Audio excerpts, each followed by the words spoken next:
ওট যদি বসেও থাকে তবু কুকুরের চেয়ে উঁচুই থাকে। এটা একটা উর্দু প্রবাদ। আপনাকে জানতে হবে আপনি কতটুকু উঁচু আর ঠিক কতটুকু নিচু আপনাকে হতে হবে। এটা অহংকার ভেবে ভুল করা যাবে না।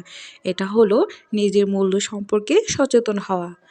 কোথায় কতটুকু বিনয়ী হতে হবে সেটা আপনাকে জানতে হবে। অতি বিনয় মানুষকে সস্তা করে ফেলে।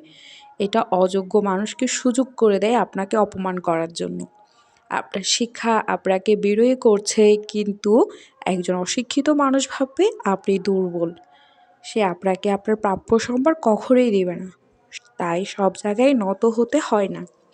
মানুষ অহংকারে বলবে, দাম্ভিকতা বলবে, উন্নাসিক বলবে, কিন্তু আপনাকেই এটা বের করতে হবে এখানে কে কুকুর আর কে উট। এটা সেলফ রেসপেক্ট। এটাকে অহংকার ভেবে ভুল করা যাবে না। অনেকেই বলবে আপনার ইগো বেশি, তাহলে হয়তো সে নিজেই পার্থক্য বোঝে না কোনটা ইগো আর কোনটা সেলফ রেসপেক্ট।